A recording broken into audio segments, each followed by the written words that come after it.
Isso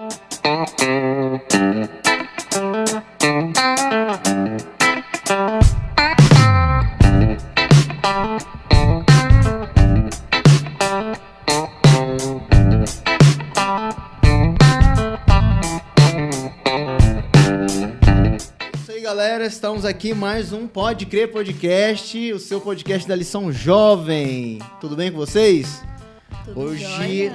Hoje tá um pouco diferente o layout aqui, né? Além do nosso convidado especial, que é o Osanã, que o pessoal da Igreja Central não conhece de jeito nenhum, né? Também temos a minha esposa Janaína, que hoje é mediadora, e minha mãe Leia aqui também, que é mediadora do podcast. O Paulinho e o Christian não puderam vir e elas hoje assumiram o posto deles. Osanã, a gente tem um costume já aqui do podcast, que o convidado sempre faz a oração inicial pra gente. Beleza? Então vamos orar, né? Vamos lá. Oremos. Senhor Deus, nosso Pai, nós te agradecemos pela oportunidade de estarmos aqui, de podermos estudar essa lição e podermos aprender um pouco mais dos seus planos para nós. Amém. Abençoe-nos, Senhor, oriente-nos com o teu Santo Espírito e ajude para que possamos compreender melhor a tua palavra e aquilo que o Senhor deseja para cada um de nós, em nome de Jesus. Amém. Amém.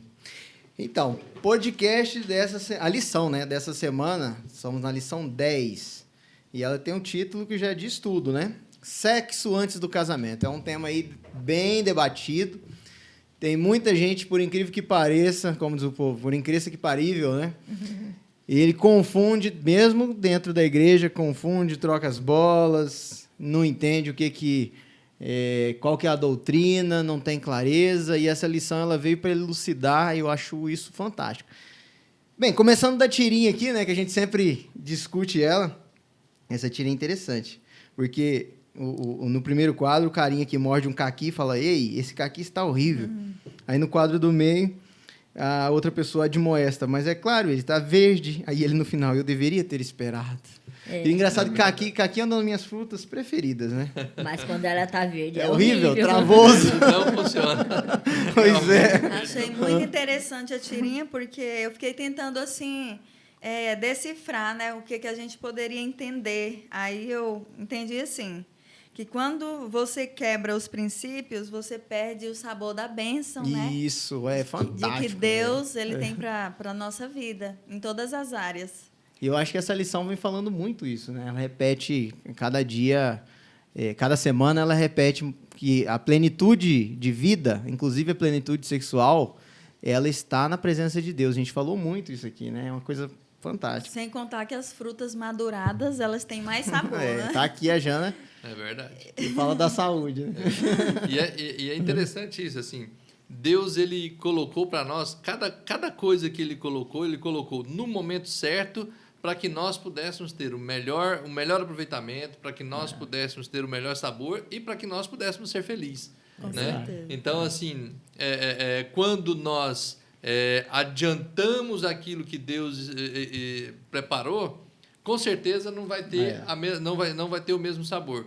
E se nós atrasamos também, não vai ser a mesma coisa. Então, tudo ao seu tempo certo, tudo no seu momento certo, né? O próprio Salomão já diz, há tempo para tudo. Para tudo, né? Então, quando nós vamos ao tempo, com certeza nós vamos ser mais felizes, nós vamos ter um sabor melhor e vamos realmente fazer a vontade de Deus, né? É verdade. Muita gente já falou aqui que quem entende do negócio, o construtor, né? Ele geralmente, depois de construir, ele te dá o manual de uso, né?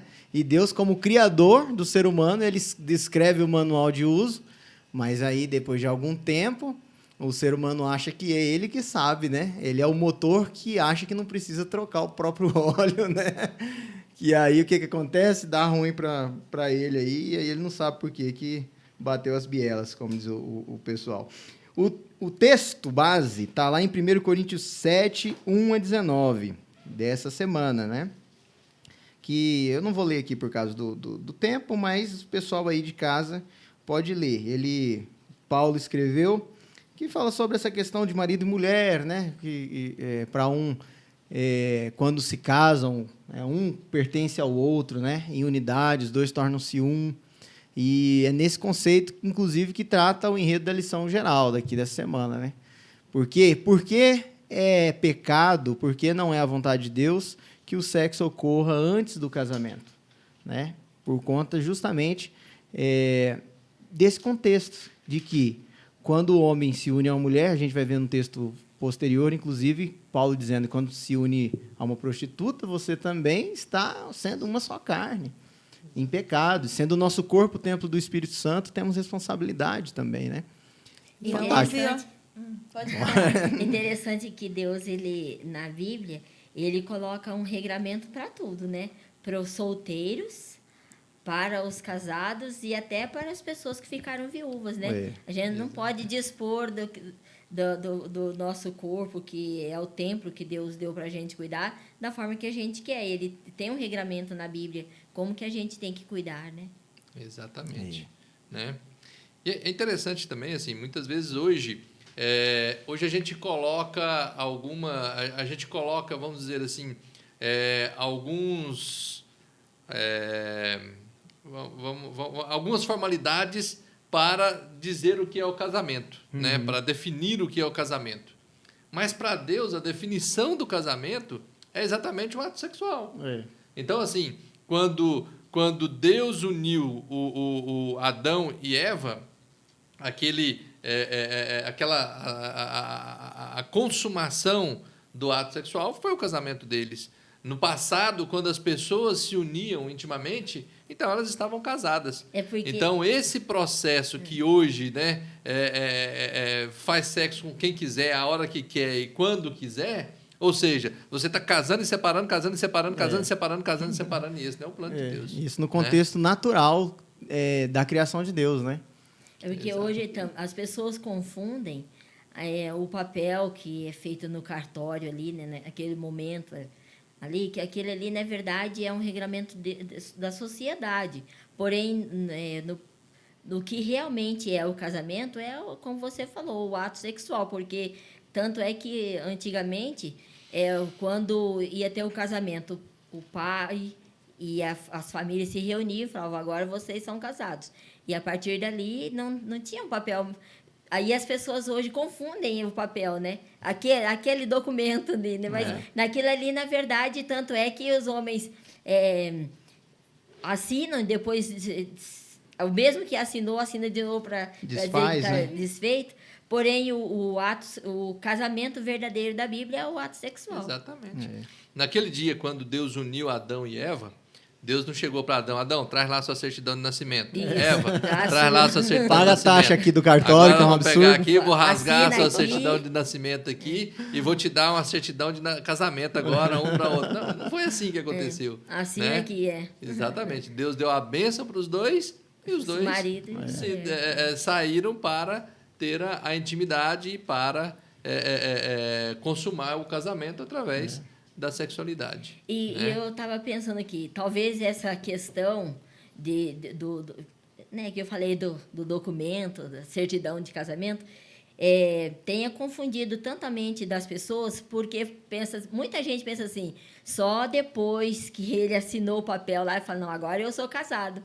Mas, assim, e às vezes ele já teve relação com outras pessoas e fala, não, eu não sou casado. Totalmente fora do que a Bíblia ensina, né? Exatamente. Outra coisa interessantíssima que chamou a minha atenção aqui nessa lição foi, logo que ela começa na parte de domingo, ela fala que o advento da tecnologia, né, ele, apesar de, aquilo que a gente fala, apesar de aproximar as pessoas, apesar das pessoas hoje terem um apelo sexual muito grande à sociedade, ele tem mais atrapalhado, né? Porque as pessoas elas tendem a diminuir a frequência sexual, segundo o que a lição trouxe, né? Estatisticamente, inclusive. Por quê? Muitas vezes pode-se dizer que é por conta, talvez, do sexo virtual, né? Mas em países tipo Japão ou países que são mais, digamos, tecnologicamente evoluídos, existe um declínio do número de pessoas que se casam, se relacionam e, inclusive, permanecem casadas, né? É outra coisa, que a tecnologia veio e ela aumentou existe uma correlação com o avanço da tecnologia e ao aumento do número de divórcios também.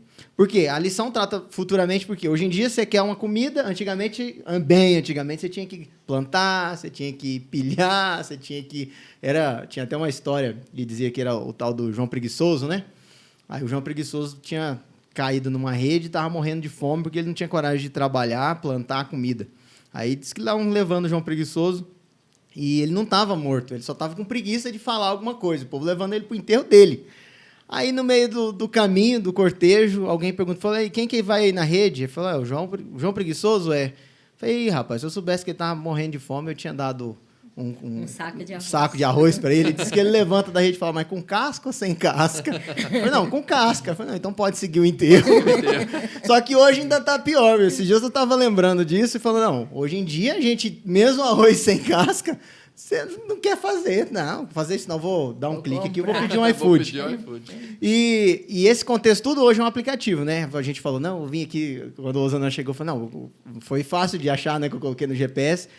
E também existem aplicativos para relacionamento e o sexo casual, que é algo hoje inerente à sociedade, né? E isso se tornou normal. Mas e o problema que isso vem causando é criando os seres humanos como objetos, tanto homem quanto mulher, né? Que hoje relacionamentos não duram mais do que uma noite, ou se duram um pouco mais do que acho que uma chamada de Uber, dependendo se você sai lá do centro e vai para Aparecida de Goiânia, dura mais do que muitos relacionamentos por aí. E isso é preocupante, porque a partir do momento que a tecnologia vai crescendo, também vai crescendo a troca de parceiros e a solidão vai crescendo nas pessoas, né? Esse é o ponto, né? Eu acho que o ponto principal é esse. Vai crescendo o distanciamento entre as pessoas, vai crescendo a solidão, vai crescendo a desvalorização própria e vai crescendo também as doenças emocionais das pessoas. Essas coisas hoje têm trazido um monte de problemas emocionais. Hoje nós vivemos um mundo em que as pessoas estão doentes emocionalmente. E essas doenças emocionais são as mais difíceis que tem para ser curadas, para ser identificadas e para ser curadas. Né? Mas, Osana, quando a gente era jovem, né, você, né, a gente conhecia só 3 tipos de relacionamento, que era paquera, quando a gente conhecia a pessoa, ficava naquela conversa, depois o namoro, se desenvolvesse a paquera, o namoro. E aí, o namoro era um tempo de conhecimento, né? Aí, se rolasse, né, o namoro ficasse firme, aí partia para uma coisa mais séria, noivado, casamento. Mas hoje eu estava conversando com os meus sobrinhos, que são mais agora, né, da atualidade. Aí eles falaram para mim crush, existe o crush. Falei, mas o que é o crush? Era aquele refrigerante de laranja ruim pra caramba.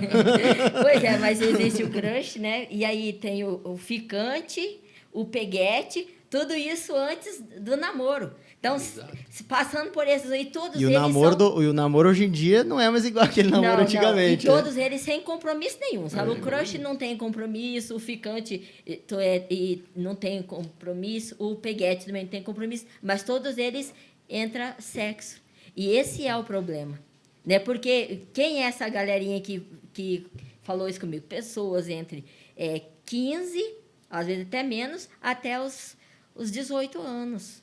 Então, quer dizer, que sentimento, que responsabilidade, que compromisso, que maturidade tem para poder desenvolver uma coisa tão séria que uma vida a 2. É verdade. E eu acho também que falta, assim, instrução dos pais, né, para com os filhos, instrução, passar para eles, conversar sobre o assunto, falar sobre sexualidade, para que eles possam ter esse conhecimento, né, saber que o casamento ele tem um propósito, que o namoro ele é para você conhecer a pessoa, né? Mas aí hoje é tudo diferente, tudo invertido, né? Ao invés de você estar ali conhecendo, observando comportamento, padrão de caráter, porque você vai passar assim a vida inteira com aquela pessoa e aí você, ao invés de você gastar esse tempo para conhecer, aí está fazendo outras coisas. Aí se casa, Aí, poxa, eu não sabia que fulano era assim, mas o que é que a pessoa estava fazendo no namoro que não observou, né? Então, assim, instrução, porque aí a pessoa vai... O filho, né, ele vai inventar de muitos sofrimentos, né? E, às vezes, falta isso para os adolescentes, os filhos em casa. Assim, eu mesmo não tive essas instruções. E isso é muito ruim para os jovens, né? Porque quando você tem, você consegue se sair de qualquer homem que aparece, por exemplo, e, tipo assim, não cair na lábia. Então, isso é muito importante. Eu acredito que resolveria um monte de problemas. E é interessante nesse ponto aqui, como ele fala aqui na pesquisa no domingo aqui, que a frequência tem diminuindo. Mas é aquela questão. Aquilo que se torna comum perde o valor. Fica banal. Acaba se tornando algo tão comum que não é desejado, né? Eu me lembro que quando eu me casei há 30 anos atrás, né? Então, assim, o sonho nosso era o dia da noite de núpcias. Era o dia da lua de mel, né? Agora, hoje, acho que a lua de mel até perdeu o sentido, porque não tem mais nada... Já teve muito spoiler, não tem né? mais nada já sabe o final da série. A ser explorado, não tem mais nada a ser conhecido, não tem mais nada... Né? Então, esse é que é o ponto. Então, não tem nada de surpresa. Não tem mais nada de surpresa, né? Então, acho que a gente... Um dos pontos desse que talvez tenha sido diminuída a frequência, tenha diminuído o interesse, seja exatamente essa banalidade. Outra coisa que a banalidade traz é o desejo de explorar outras coisas, né? Então, ou seja, vai se tornando tão comum, vai se tornando tão, vamos dizer assim, banal, porque vai falar, não, então vamos tentar outras coisas. Então vamos colocar mais um casal junto, vamos tentar com o mesmo sexo, entendeu? Aí começa a sair da banalidade e ir para promiscuidade, para as coisas que realmente são erradas dentro daquilo que a Bíblia nos orienta. E, às vezes, a pessoa também ela entra com essa motivação do sexo. E é por isso que não são felizes, porque o casamento ele envolve muitas coisas. Muito né? mais sexo. Você tem que estar unido à alma, à mente, a conexão, né? Tudo isso, porque isso é que vai fazer o casal feliz. Exatamente. O que é interessante é o seguinte, porque nós estamos falando, dando essa entrada na lição e falando do que está acontecendo na sociedade em volta da gente, porque é o que a gente vê nas novelas, nos filmes, a pressão social, a pressão social que é exercida sobre a juventude. Que imagina, para um adolescente estar na escola. Só que acontece o seguinte, como nós estamos falando agora para jovens cristãos, a maior tristeza é a gente saber que isso está entrando dentro da igreja, e os nossos jovens cristãos, vou falar nós, os jovens cristãos estão também acatando essas ideias. Sim. Ideias que realmente vai trazer só infelicidade para... Uma frase que eu achei fantástica da lição, ela fala, dando continuidade a isso, fala, há um número crescente de cristãos que perguntam se a Bíblia realmente é contrária às experiências sexuais antes do casamento. O pessoal deixou de estudar a Bíblia, estão indo na pressão social e agora eles acham que a Bíblia tem que ser atualizada. Inclusive, ou se adaptar a isso, gente, aí aqui embaixo, ó. Mas é a Bíblia que muda a humanidade ou a humanidade que muda a Bíblia? São pessoas tentando justificar seu pecadinho de estimação. Esse é o ponto.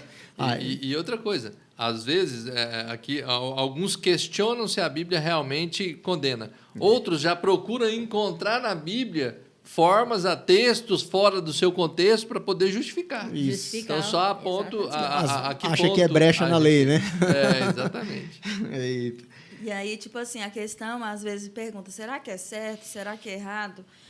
A pessoa ela precisa pensar o seguinte, o que isso vai me trazer? Vida ou morte? Felicidade ou infelicidade no casamento? A questão é essa, né? Porque quando Deus ele fala, olha, não faça sexo antes do casamento, é porque ele quer te dar bênçãos, né, sem medidas para o casal. Ele não quer postergar o teu prazer. Ele sabe que aquilo ali vai ser para o casal ser feliz, né? Porque pode acontecer de muitas coisas indesejadas se a pessoa ferir os princípios. uma gravidez indesejada, arrependimento e culpa. São muitas coisas que, às vezes, as pessoas carregam ao longo da vida. Fora questões, inclusive, de saúde, né? Com Porque hoje certeza. temos aí uma quantidade de pessoas que sofrem com doenças que ele poderia ter ficado livre, né? Inclusive, imagina, o pecado ele é sórdido, porque não quero rechaçar nada, nem né? Agora, imagina uma criança que nasceu com HIV por culpa das promiscuidades dos seus pais, que não teve, ela não teve a oportunidade de escolher, né? E isso é muito pesado. E tudo que Deus deixou escrito, como a gente volta a repetir, foi para que não houvesse sofrimento. Aqui a parte de segundo já começa falando isso, né? Que a criação do homem e da mulher por Deus já imbui a humanidade de dignidade e valor. Foi Deus que criou, a sua imagem. Só que aí Satanás vem e ele faz o quê? Ele tenta degradar tudo que Deus criou, inclusive a questão do sexo. Porque a gente já falou em alguns episódios passados que a nossa origem, né, vindo da Idade Média, o outro lado da moeda, que a gente pensava, né, fomos convidados, fomos digamos assim, condicionados a pensar que Deus era antissexo, que sexo não podia ter prazer, não podia ter a questão da intimidade, era algo feio, algo que deveria sentir vergonha. E, de repente, vem essa lição e fala, não, a gente já até discutiu sobre isso, que a plenitude sexual, Deus criou o sexo, e a plenitude sexual está na presença de Deus. E no começo a gente pensava, nossa, mas como assim, né? Até parece que chamar Deus para esse momento parece que fica meio estranho. Mas, na verdade, não. Foi Deus que criou o homem justamente para isso. Aqui fala, né? O primeiro casal foi criado para a interação social e exclusividade sexual entre si. Esse é um outro ponto que, inclusive, no decorrer da lição, ela fala sobre um livro que a gente estava até falando aqui antes. Uhum. Que o livro nem foi escrito por autores cristãos, né? E eles fizeram estudos de estatística, né, de pesquisas e de amostragem e tal, e viram os problemas que essa questão da promiscuidade sexual causa no meio da sociedade, né, na cabeça das pessoas. Então, o que acontece? A pessoa ela se acostuma, né, a essa vida de promiscuidade e depois como que ela mantém a sua exclusividade, como diz aqui, que é o plano de Deus. Por isso que a questão da traição aumenta, né? A lição fala sobre isso, a infidelidade no casamento, esse tipo de coisa, por conta disso, por conta já de um problema que a pessoa foi lá e é interessante, assim, que a gente tem que pensar, os nãos de Deus são para a nossa felicidade. É uma proteção, nós não né? podemos, nunca podemos ver um não de Deus como uma forma de te privar de algo bom, de te privar de algo que você poderia ter prazer. Não. Os nãos de Deus, bem como os sims, são para trazer felicidade para cada um de nós, né? Então, a gente precisa entender isso e aceitar isso. E eu tenho certeza que, ao fazer isso, nós vamos ser muito felizes, né? Um ponto que sempre eu converso com muita gente e tudo, né? E, assim, muitos falam sobre a questão da comparação, né? Os que hoje são casados e que tiveram uma vida sexual ativa antes, né? Um ponto que eles sempre colocam, assim, a questão da comparação é muito complicado, porque cada um tem um jeito de ser, todos nós temos um jeito de ser. E aí é aquela questão, depois que você casa e que você planeja ter aquela pessoa para o resto da sua vida, você planeja se relacionar com ela por toda a vida, né? Se você tem uma série de experiência para trás, não tem jeito de você não comparar, né? A fulana era assim, não, a ciclana já era assim, não, a minha esposa é assim. E aí você fica né, querendo comparar, querendo levar as experiências e trazendo toda essa carga para o seu relacionamento, numa situação em que o casamento ele é uma bênção de Deus na vida de cada um de nós. Mas não é fácil se manter casado pela vida toda. Né? Não é fácil. Então, quanto mais você diminuir os problemas para o seu casamento, mais fácil vai ser de você levar uma vida a dois por mais tempo, né? Por toda a vida, por toda a eternidade. Né? Então, e esse é o plano de Deus. Então, quando Deus diz não para a gente, confia. O melhor para nós é aceitar exatamente isso que Deus disse, né, que Deus planejou. A sociedade até fala assim que, puxa vida, né? É bom você fazer um test drive antes para saber se vocês vão dar certo. Uma coisa interessante se é vocês que vão encaixar direitinho, É. se vocês vão, assim, vão vai ter aquele Vai ter química, né? o match, deu Se match. vai ter química, né? Isso, vai rolar aquela química, né? E, assim, aí você ensina isso, né, para os jovens. Fala assim, é bom você fazer um teste antes, para saber. Test drive, é igual o Isso, carro. Só que acontece o seguinte, o casamento é tão interessante que o casamento ele traz um compromisso. Um compromisso de uma entrega. Não, você é meu e eu sou sua, pronto. Só que dentro dessas brincadeirinhas aqui que a sociedade põe para as pessoas, não há compromisso. E isso traz um prejuízo. Né? Gigantesco. Complementando isso aqui na parte de terça, tem algo que eu grifei que diz assim, né? Alguns argumentam que, com os benefícios da coabitação, eu acho até interessante essa palavra da coabitação, podemos entrar no casamento conhecendo melhor a outra pessoa. E eu vou confessar que quando eu namorava, uma das coisas que passou pela minha cabeça foi, cara, como que eu vou saber que o negócio vai dar certo, que realmente vai encaixar? Eu acho que já era uma questão dessa pressão social, né? Aí eu orava, mas Senhor, será que... Não, mas... né? Não, mas... Só que uma coisa interessante que eu falo até para os jovens hoje, principalmente aqueles que sofrem, pessoal que é adolescente, sofre pressão social, que isso realmente é pesado na escola. Eu mesmo, quando eu fui pegando mais idade, né? Eu já falei isso aqui, o pessoal até da igreja falou, fulano já sabe como é que é tal coisa. E você? Falou, eu tô naquela... Não, você tu é desses? Não, como é que tu é. vai saber? E aí você fica com esse negócio na cabeça. Só que a questão é confiança em Deus. Ou, às vezes, Esse é o ponto. Até o verdade. momento, até para mim, eu já contei essa história aqui, mas até para mim conhecer minha esposa, né, o melhor método que eu encontrei para conhecê-la foi não buscar conhecer ninguém mais, foi orar a Deus.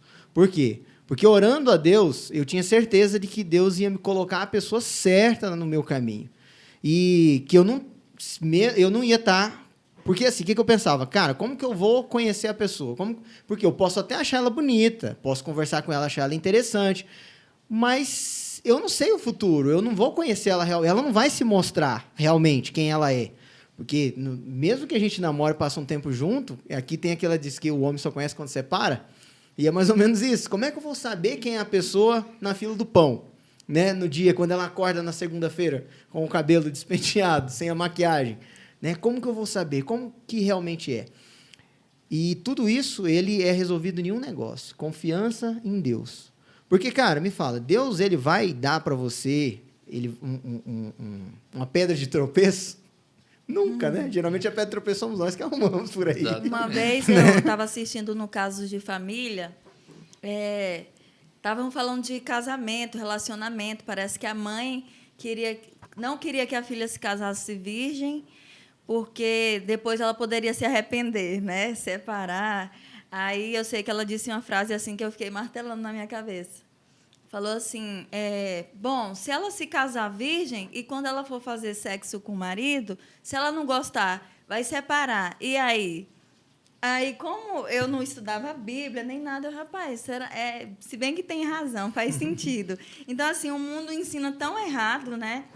Mas uma coisa interessante é que quando a gente ora, a gente coloca nas mãos de Deus, Deus escolhe porque Ele me conhece internamente, conhece o meu esposo e Ele vai unir perfeitamente. Por isso que vai dar certo, né? Colocar nas mãos de Deus. Esse é o ponto. Esse é o ponto. Nós somos falhos, né?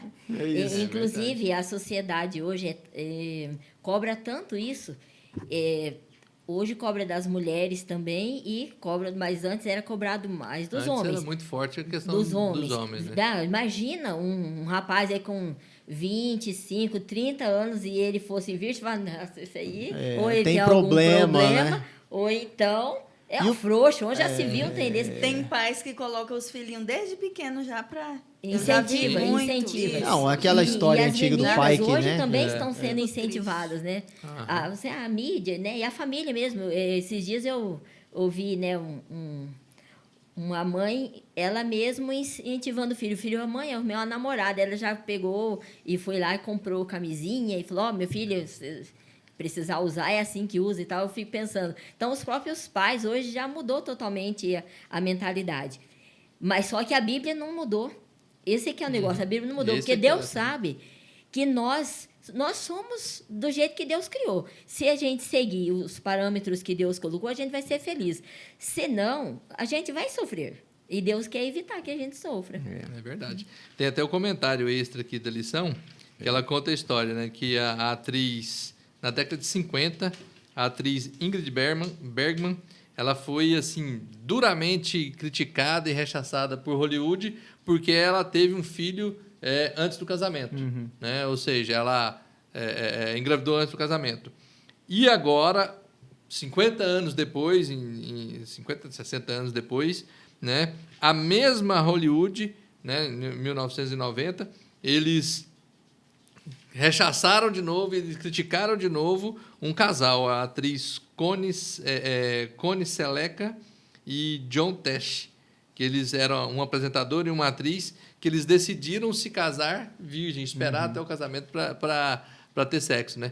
Então, assim, veja só como a sociedade vai mudando. É a mesma sociedade que critica uma coisa num tempo, acaba criticando o contrário em outro tempo.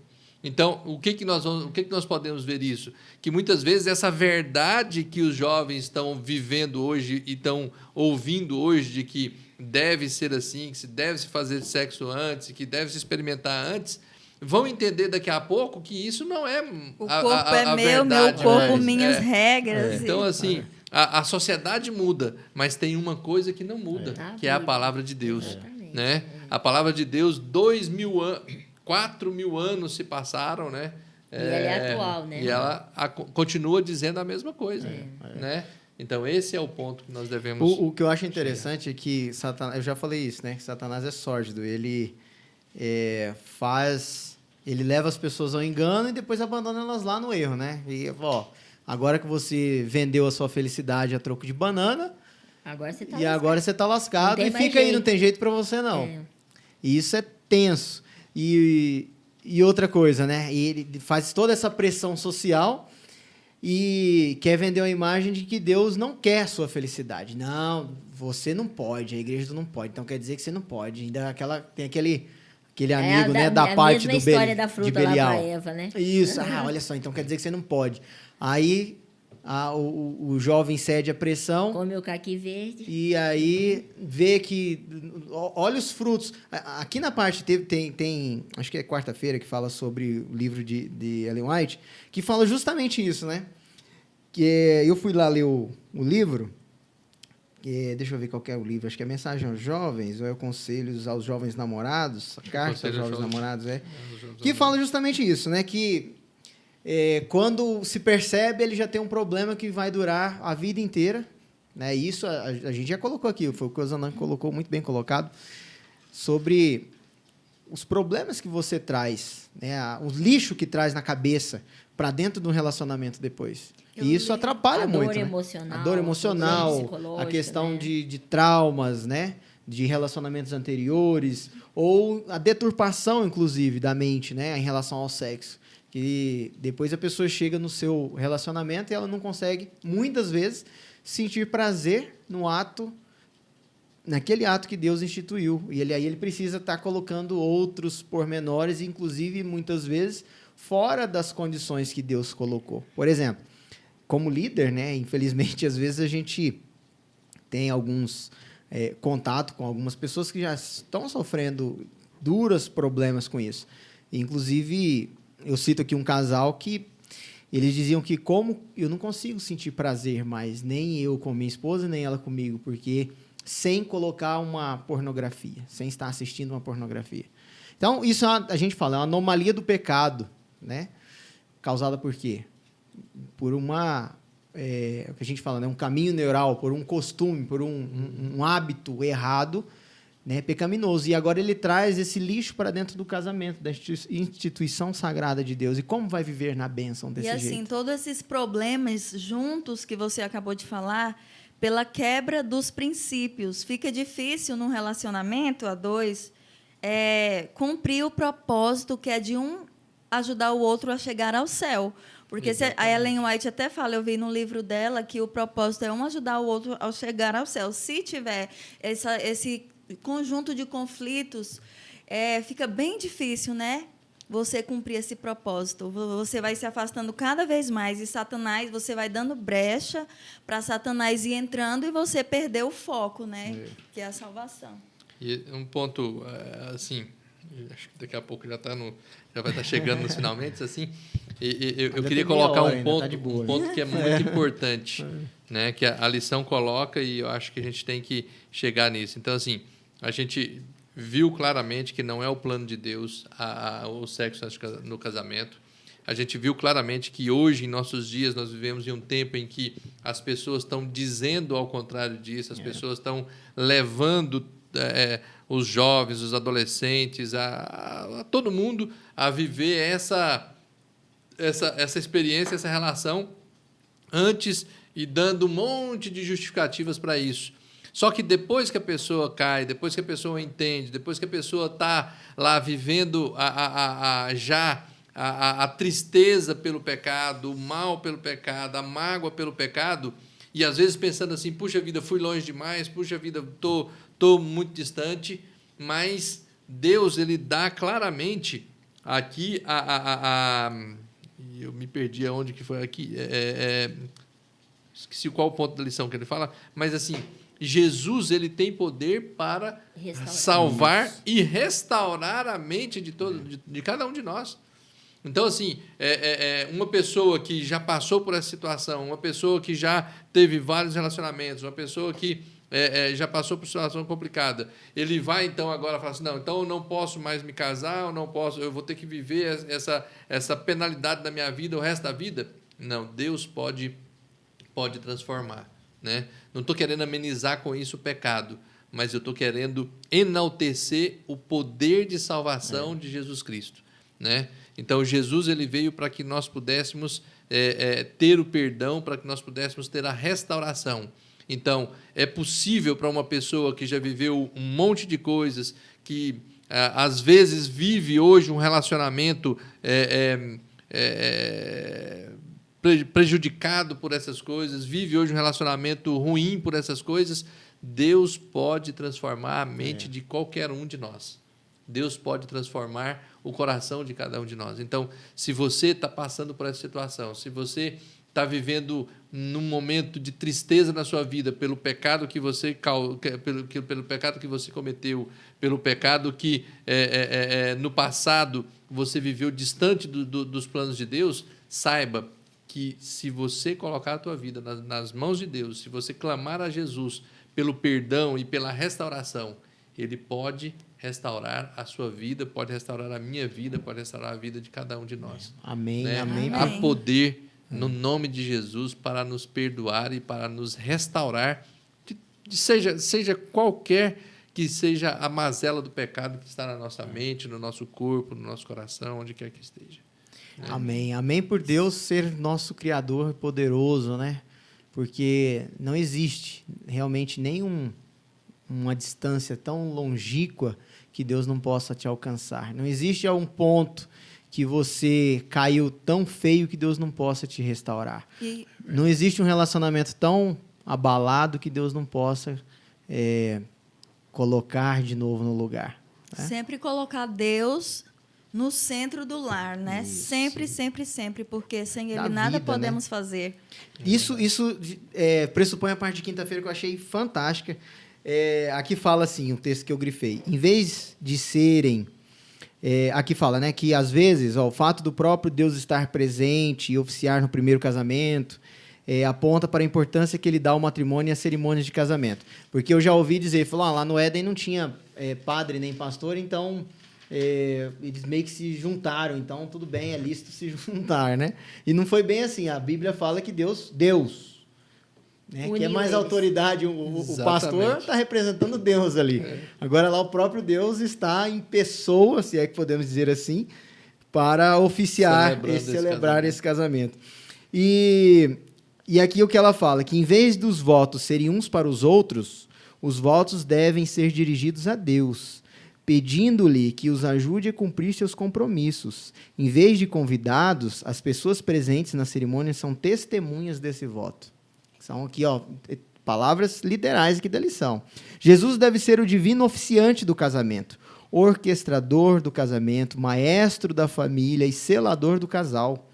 Deus, de fato, sela o homem e a mulher por sua graça, não para a prisão eterna um com o outro, como alguns brincam sarcasticamente, mas em um relacionamento que tem consequências eternas, não apenas para proteger contra a imoralidade sexual, mas no desenvolvimento do caráter e da glória. Isso engloba tudo o que a gente falou e complementa o que a Jana falou aqui há pouco, né? Cara, a gente já falou, Deus quer o melhor para você. Sempre, Deus quer o melhor. Satanás fica vendendo gato por lebre, né? Ele vende uma porcaria como se fosse boa. Ele vendeu o mal para Adão e Eva. Não, coma a fruta que vocês vão conhecer o mal. Como se fosse uma coisa de outro mundo, de outro mundo. E no final das contas era uma tremenda de uma roubada, né? E a mesma coisa ele faz. Sempre a metodologia dele nunca muda, né? Só o discurso, às vezes. O casamento é altamente espiritual, a gente viu aí, né? E é por isso que a gente tem que colocar Deus mesmo, porque sem Deus os problemas começam e não tem. E começa outra coisa na parte de sexta-feira, isso aqui falando diretamente para os jovens solteiros aí, pessoal adolescente. Ela dá uma dica que eu usei, né, no meu, porque realmente, se você não tem impulso nenhum, se você não tem vontade nenhuma sexual, realmente você está com problema, mas não significa que você tenha que dar ousadia, né, margem a esses impulsos. E se você está num relacionamento cristão, querendo chegar ao altar puro, você precisa tomar alguns cuidados. E aqui na parte de sexta-feira ele fala uma coisa bem interessante, fala, né? Não procurem saber quão perto podem andar à beira do precipício e, todavia, estar seguros. Evitem a primeira aproximação ao perigo. Não se pode brincar com os interesses da alma. Seu capital é seu caráter. Isso aqui serve para tudo na vida, né? A gente sabe muito bem, se você tem margem de segurança, para que você vai... Né? Depois você fica um pouco mais velho, que cansou de apanhar, a gente já fica mais tendencioso a isso, né? Que é uma coisa boa. Mas quando você é adolescente, mais novo, você pensa, não, isso não acontece comigo, não, eu sou forte. Então eu vou sair de noite. Vou passar bem pertinho aqui, vou ficar com a minha namorada e não vai dar nada. Não vou, eu vou conseguir me segurar. E não, cara, não vai. Não adianta, não vai. E mais uma coisa interessante aqui, ó, para os jovens, não é todos, mas os jovens especialmente, fala assim, a gente ceder uma única vez a tentação, já fica bem mais fácil para ceder a segunda vez. Exatamente. E uma tentação que você cedeu pode mudar todo o rumo da história, porque uma vez eu vi uma história de uma moça que ela ficou grávida antes do casamento, ela era da igreja, tá? Se ajeitou as coisas ali e ficou tendo um filhinho, cuidou do filhinho e tudo e tal. Aí tá, ela era uma moça muito bonita e passado um tempo ela conheceu um jovem bastante promissor, aqueles assim que todas as meninas da igreja gostariam de casar com ele. E ele chegou lá na igreja e viu ela, aquela moça linda assim e tal, começou a se interessar por ela e cortejá-la. Só que daí ele tinha planos de seguir uma carreira que ele não podia casar com uma mulher que tivesse filhos já. E quando ele chegou na casa dela um dia, aí ela estava lá brincando com ele, não, que bonitinho teu irmãozinho. Não, não é meu irmão, meu filhinho. Aí ali já foi, né? Assim, já foi estragando a história. Ela poderia ter... deixou de ser a primeira opção. Pois é. Ela poderia ter tido, assim, uma outra história, mas um deslize lá atrás trouxe uma consequência. Mas isso aí é o menos. Quantas outras situações de pessoas, às vezes, com problemas de doenças sexuais, estraga a vida dela por causa de um momento. Foi exatamente uma decisão errada na hora errada e acabou. Complementando a parte aqui, inclusive a parte de sexta-feira fala muito sobre isso. E outra, eu queria deixar bem claro aqui, a gente não está aqui para discriminar. Mesmo que você, em qualquer estágio da vida que você esteja, por mais que você já errou e por mais que você já...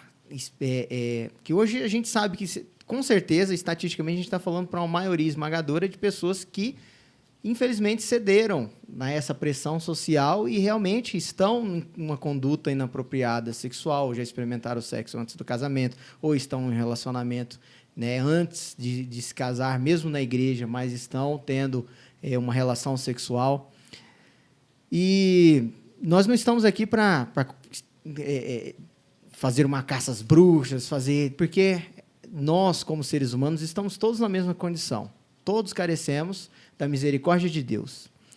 Mas o que nós estamos dizendo aqui é, para você, o que a Bíblia fala para você, o que Deus fala para você, é que você pode ter uma vida melhor. É justamente esse é o ponto, o que o Zanan falou agora há pouco.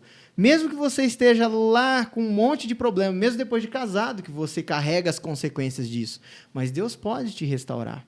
Se você está num relacionamento hoje, né, que não está de acordo com os padrões de Deus, e você quer ter uma vida plena de felicidade, então coloque sua vida em dias com Deus. Se você é jovem, se você é adolescente, você pecou, você conhece, faça um voto com Deus, peça a Deus para que Deus te dê libertação, porque hoje a gente falou sobre vários tipos de pecados sexuais, não só o ato, né, que a gente chama o ato de fornicação, de fazer o sexo antes do casamento, mas, por exemplo, pornografias, né, consumo de material erótico também, porque hoje está muito facilitado. Hoje você abre uma rede social, tem uma pessoa lá sensualizando e tal, você tem que sair bloqueando para não encher a cabeça de porcaria. Então, mas se você já está nesse contexto, eu quero que você abra os olhos para a felicidade plena que Deus oferece. A felicidade plena só Deus oferece. E para aqueles jovens que tomaram a decisão de se manterem puros até aí, soldado, o momento, né? Assim, firme, que não cederam, que continuem firmes, porque esse é o melhor. E a lição até que fala assim, ó, que a gente só tem a oportunidade de ser jovem uma única vez na vida. Então, aproveita a sua juventude de uma maneira assim, que vai lhe trazer muitas coisas boas no futuro. Porque a gente está plantando, a juventude é o tempo que você está plantando, que você vai colher lá no futuro. Então, não precisa colher uma coisa ruim, né? Planta uma coisa boa. É verdade. Até a analogia fala, um pouco de tempo passado a semear joio, queridos amigos jovens, produzirá uma colheita que lhes fará amarga a vida inteira. Uma hora de reflexão, ceder uma vez à tentação, pode lhes desviar todo o curso da vida para uma direção errada. Exatamente. E tem alguns pontos também que por mais que a pessoa faça assim, não, eu vou apenas ter um sexo sem compromisso. Mas essa questão de sexo sem compromisso não existe. Tanto para o homem quanto para a mulher. Não existe um relacionamento tão íntimo como o relacionamento sexual que não vá te trazer, assim, mudar a sua forma de pensar, mudar a sua forma de agir, mudar a sua forma de ser, né?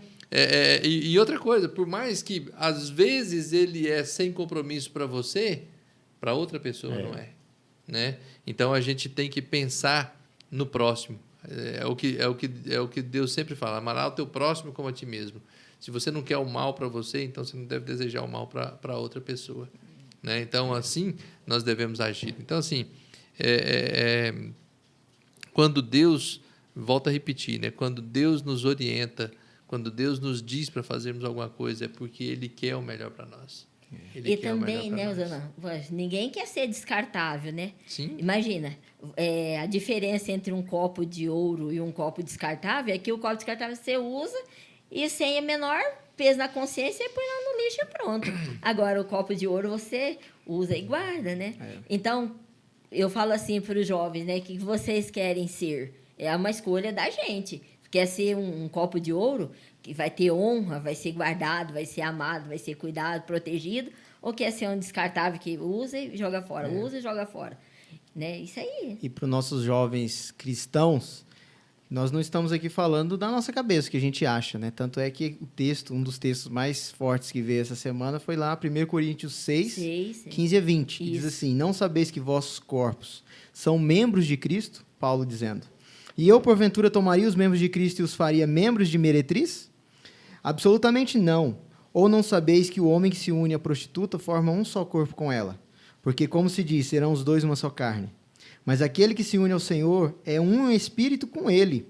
E a gente já viu em outros episódios passados que Deus, inclusive, fala do relacionamento íntimo que ele quer ter conosco, da mesma conotação do relacionamento que o marido tem com a esposa, do mesmo nível de intimidade. Continuando. Qualquer outro pecado que uma pessoa cometer é fora do corpo, mas aquele que pratica a imoralidade peca contra o próprio corpo. Acaso não sabeis que o vosso corpo é santuário do Espírito Santo, que está em vós, o qual tendes da parte de Deus, e que não sois de vós mesmos? Então, não existe meu corpo, minhas regras. Não sois de vós mesmos, o vosso corpo. Porque fostes comprados por preço. Agora, pois, glorificai a Deus no vosso corpo. Está aqui, pronto, eu não preciso dizer nada. É verdade. E que essa é uma mensagem não divina. Não é meu corpo, minhas regras, eu faço o que eu bem entender e não tenho consequências a colher disso. Porque o Criador que nos criou, ele já instituiu qual é o melhor. E depois, como se não bastasse, ele nos comprou a preço do sangue. Cristo, né, nos comprou. E ele nos admoesta. Segue aquilo que eu falo, que vai ser melhor. Né? Simples assim. Eu acho que a gente precisa ter fé no que Cristo, que Deus quer para a nossa vida. E acreditar que Deus, ele não criou o homem para ser infeliz, nem para sofrer o pecado, nem para ele dizer que, olha como eu sou bonzinho, que eu vou salvar esse homem que eu criei para ele pecar e sofrer. Não. Tanto é que, se Deus tivesse tido qualquer outra solução, que Deus é Deus, ele pode fazer qualquer coisa, mas qualquer outra solução que não fosse dar a própria vida, se tornar homem, dar a própria vida, qualquer um poderia dizer, Deus fez o homem só para poder brincar de marionete com ele, como eu já vi pessoas dizendo isso na sociedade. É verdade. Mas Deus se torna homem da própria vida, pagando um preço alto por cada um de nós. Agora, o que nós fazemos? Esse preço alto, nós pensamos, não, eu vou me deitar com qualquer um, vou seguir qualquer caminho, porque, e no final das contas, você mesmo senta lá no seu travesseiro à noite e se sente sujo e sem valor algum, porque a gente viu que existe, se você quer entender mais sobre essa questão, na parte de quarta-feira tem um livro lá, Hooked, né? Hooked, que fala cientificamente como isso funciona, mas biblicamente, se você não está sobre aquela proteção que Deus colocou para você ter felicidade, você não vai ser feliz, simples assim, pronto, acabou. E eu quero deixar o meu apelo para que você coloque a sua vida na direção de Deus e confie que Deus tem o melhor para você. Né? É verdade. O texto também que eu queria deixar aqui, da lição coloca, 1 Tessalonicenses 4, verso 3. E aqui o apóstolo Paulo ele diz o seguinte, porque esta é a vontade de Deus, a vossa santificação. Né? E aí ele complementa, que vos abstenhais da prostituição, que cada um de vós saiba possuir o seu vaso em santificação e honra. Então, o plano de Deus, a vontade de Deus para a nossa vida é a santificação, que nós nos santifiquemos nele. Né? Então, ser obediente a ele, fazer a vontade dele, faz parte da nossa santificação, faz parte de nós nos colocarmos diante de Deus em santidade. Né? Amém. É isso aí. Amor, tem umas considerações finais para nós. Nós já estamos partindo dessa para a final já. Essa lição tem sido muito boa, muitos assuntos, muita coisa para a gente colocar. Mas, né? Colocar Deus na nossa vida, nos relacionamentos, seja para aquelas pessoas que ainda estão solteiros, colocar Deus para fazer as escolhas, observar as características, pedir para Deus, colocar sempre Deus em primeiro lugar, tanto para os solteiros como para quem já está casado, colocar Deus no centro do lar, porque aí você vai conseguir levar o casamento até o fim, né? Porque esse é o propósito. É até a morte, a união, né? Não existe separação. Então, assim, nós somos tendenciosos a pecar, assim, ter discussão no relacionamento e tudo mais. Mas com Deus a gente consegue reverter tudo isso. Coloque Deus e os nossos planos vão dar certo, porque sem Ele nada podemos fazer. O segredo é estar cheio do Espírito Santo. Porque se a gente está cheio de nós damos frutos humanos, e frutos humanos são podres. Se a gente está cheio do Espírito Santo, nós damos o fruto do Espírito Santo. Bondade, mansidão, domínio próprio, amor. E não existe um relacionamento sem os frutos do Espírito Santo, um relacionamento saudável. Existem esses relacionamentos abusivos, né? Que nós vemos hoje em dia. Mas se você não tem o Espírito Santo, você vai pensar em você, e não em prol de fazer o outro feliz. Né? Dona Leia? Esse é o ponto. Bem, o que eu quero falar para os jovens é que você, jovem cristão, não tenha vergonha de ser diferente do mundo. Tenha orgulho de ser fiel a Deus, tenha orgulho de se manter puro, e você vai ser bem recompensado por isso. Porque a melhor coisa que existe é a gente seguir os planos de Deus de acordo com aquilo que está na Bíblia. É verdade. É verdade. É verdade. Vamos lá. E agora, como a gente tinha sempre um que orava pela gente aqui, quem é que vai orar para a gente encerrar hoje aqui esse podcast? Dona Leia aqui, minha mãe, ela ora pra gente, né? Foi a última já orou muitas vezes, né? Já orou muitas vezes para esse filho, que ela dizia, meus joelhos não são bonitos, mas são eficazes, né? Eita, Verdade. Então, vamos lá. Vamos lá. Querido Deus, nós acabamos de estudar aqui uma lição onde o Senhor coloca na mesa para nós quais são os seus planos, mas o mundo também nos pressiona para seguir as ideias de Satanás. É verdade. Mas nós descobrimos que os planos do Senhor sempre são os melhores. É verdade, Senhor. Senhor, seus filhos, os jovens cristãos e todos os outros jovens que ainda não te conhecem, o Senhor planejou para todos nós sermos felizes.